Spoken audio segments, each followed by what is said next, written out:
At 16, my parents told guests I was the family mistake. Mom laughed. Contraception's 99%. She's the 1%.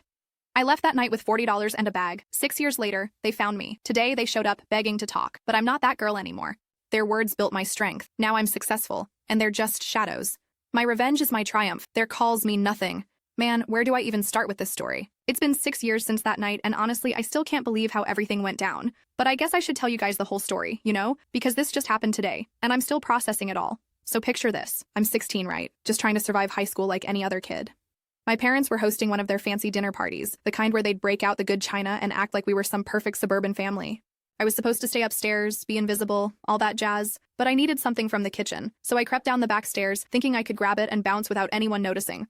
That's when I heard my mom's voice from the dining room, all loud and cheerful, like she was telling the funniest joke in the world. "Oh, you know, contraception is only 99% effective," she was saying, and then came the sound of her laughing, that fake, tinkly laugh she did when she wanted to impress people.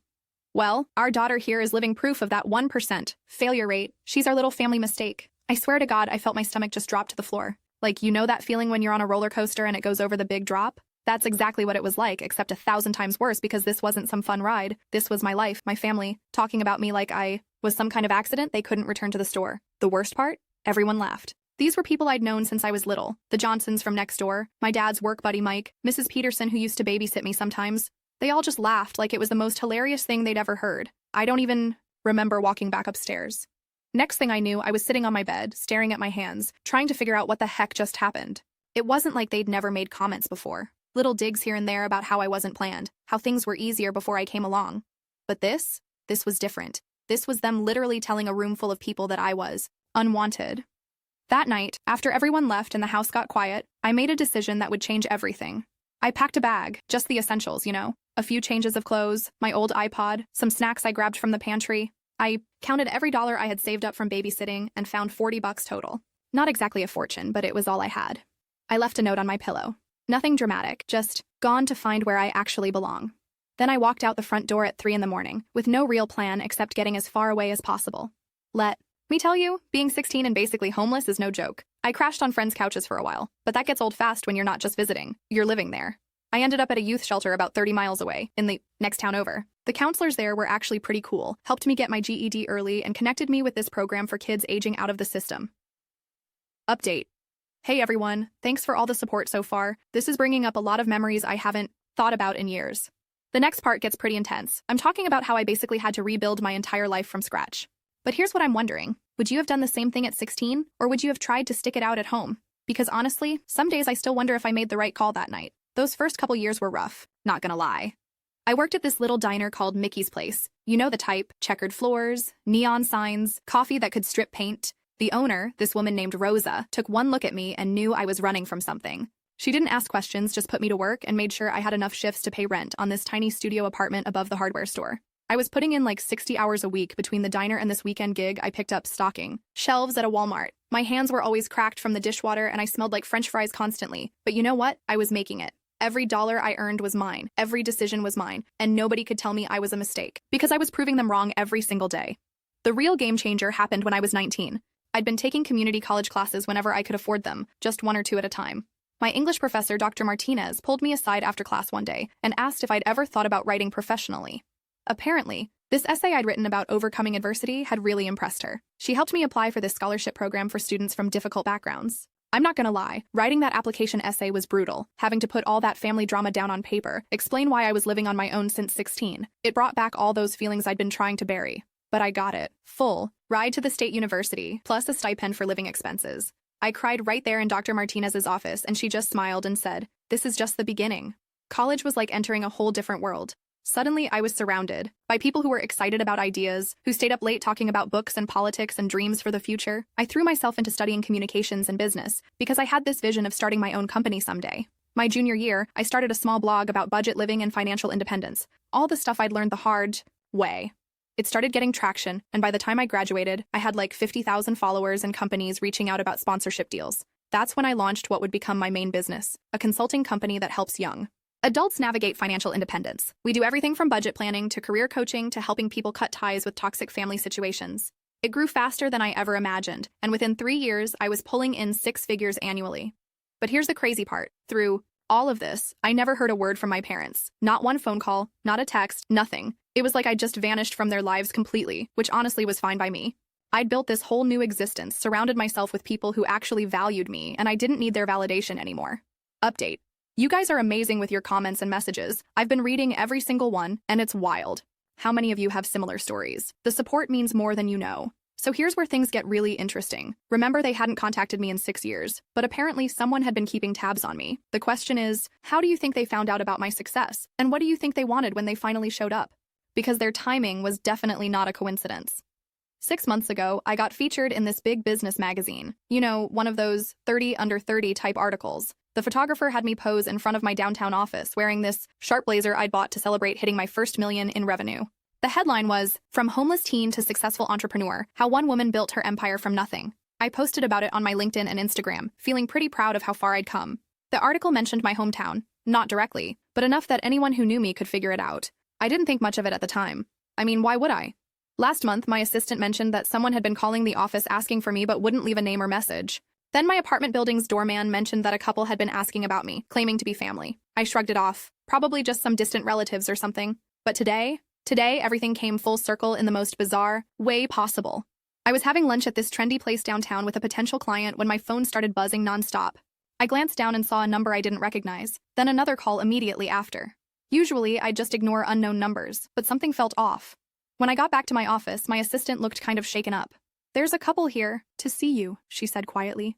"They say they're your parents."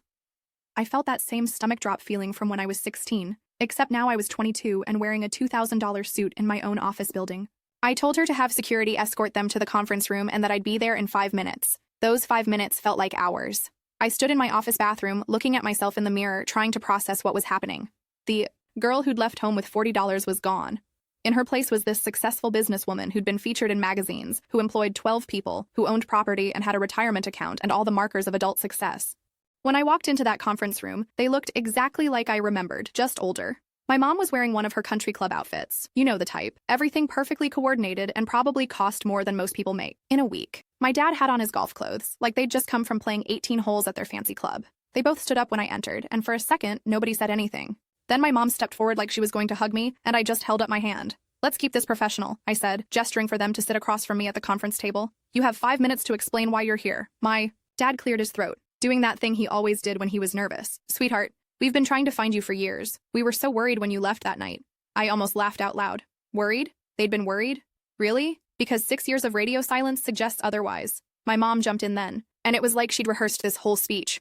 "We know we made mistakes. We said things we shouldn't have said, but we're family, and family forgives each other. We saw the article about your success, and we're so proud of you." That word, proud, it hit different than I expected. For just a second, I felt like that 16-year-old girl who desperately wanted their approval. But then I remembered why I'd left in the first place. "Proud," I repeated. "You're proud of the family mistake? The 1% failure you used to joke about at dinner parties?" They both looked uncomfortable then, like they'd hoped I'd forgotten about that night. My mom started to say something about how it was just a joke, how I was being too sensitive, but I cut her off. "Here's the thing," I said, leaning back in my chair.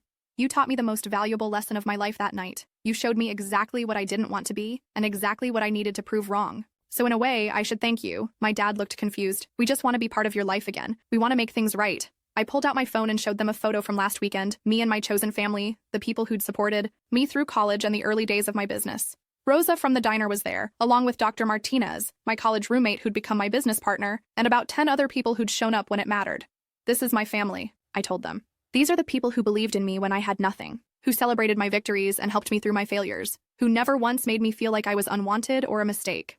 Update. The look on their faces when I said that was something else entirely. But here's what's really getting to me. They didn't come here to apologize or make amends. They came here because they saw my success and wanted to be part of it. The question I'm struggling with now is, does blood relation mean anything when people have proven they don't deserve to be in your life? And more importantly, how do you think this story should end?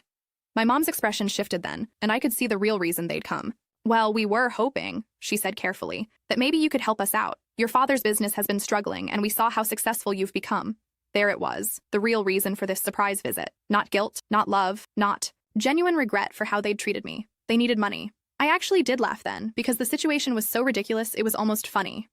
"Let me get this straight," I said. "You spent 16 years treating me like an unwanted burden, made jokes about me being a contraception failure to your friends, and now you want financial help because you saw I'm successful?" My dad shifted uncomfortably. It's not like that. We made mistakes, but we're still your parents, and parents and children help each other out. You know what's interesting? I said, standing up from my chair. I spent years wondering if I'd made the right choice leaving that night. I went through some really dark times, questioning whether I was being dramatic or oversensitive. But sitting here right now, looking at you both, I've never been more certain that I made the best decision of my life. I walked over to the window that looked out over the city. From the 23rd floor, you could see everything. The university where I'd gotten my degree, the neighborhood where I'd rented my first real apartment, the coffee shop where I'd written my first business plan, on napkins. You want to know what proud looks like? I asked, turning back to face them. Proud is Dr. Martinez showing up to my graduation, even though she wasn't my advisor anymore. Proud is Rosa closing her diner early to attend my first big client presentation, because she wanted to be there for me. Proud is my business partner texting me at midnight when we landed our biggest contract, screaming in all caps because she was so excited for us. My mom's perfect composure was starting to crack. But we're your blood family. That has to count for something. Blood doesn't make a family, I replied. Love does, support does, being there for someone when they need you most does. You had 16 years to figure that out, and you chose not to. I pressed the button on my desk that connected me to my assistant. Could you please have security escort my guests out and add their names to the list of people who aren't allowed in the building? My parents looked shocked, like they'd expected this whole conversation to go differently. My dad tried one more time. Please, just think about it. We know we weren't perfect parents, but everyone deserves a second chance. I walked them to the conference room door. You're absolutely right, I said. Everyone does deserve a second chance. I gave myself one the night I left your house. I gave myself the chance to build a life surrounded by people who actually value me. I gave myself the chance to prove that I wasn't the mistake you always said I was. As they walked toward the elevator, my mom turned back one more time. What? Are we supposed to tell people when they ask about you? For the first time since they'd arrived, I smiled. Tell them the truth. Tell them that contraception might be 99% effective, but that 1% can accomplish incredible things when they're motivated by the right people. After they left, I sat in my office for a long time, just processing everything that had happened. My assistant knocked and asked if I was okay, and honestly, I was better than okay. I was vindicated. Later that evening, I called Rosa and told her the whole story. She listened without interrupting, and when I finished, she was quiet for a moment. Mia, she finally said, you know what the best revenge is? What's that? Living well. And you've been getting your revenge every single day for 6 years. She was right. Every successful client meeting, every employee I'd hired, every person I'd helped become financially independent, it was all proof that their words about me being a mistake were wrong. I didn't need them to acknowledge my success or ask for their approval. I'd built something beautiful without them, and that was enough. Tonight, I'm sitting in my apartment, the one I bought with my own money, that I decorated exactly how I wanted, filled with photos of people who chose to love me, and I feel nothing but gratitude. Gratitude for that horrible night when I was 16, because it set me on a path that led to everything good in my life now. My parents taught me that some people will try to make you small to make themselves feel bigger. They taught me that blood relation doesn't guarantee love or respect. Most importantly, they taught me that sometimes the family you choose is worth more than the family you're born into. I heard through mutual acquaintances that my dad's business ended up filing for bankruptcy a few months later. My mom had to go back to work for the first time in 20 years. Part of me wonders if they ever think about that day in my office. If they ever realize what they could have had if they'd just chosen to love their daughter, instead of treating her like an inconvenience. But mostly, I don't think about them at all anymore. I'm too busy living the life I built from scratch, surrounded by people who celebrate my existence instead of treating it like a cosmic accident. The scared 16-year-old girl with $40 and a dream is gone. In her place is someone who knows her worth, who's built something meaningful, and who understands that the best families are the ones that choose each other every single day. That's my story, and honestly, I wouldn't change a single part of it. Not even the painful beginning, because it led me to the most incredible middle and what I know will be an amazing ending. Sometimes the best thing toxic people can do for you is show you exactly who they are so you can build something better without them.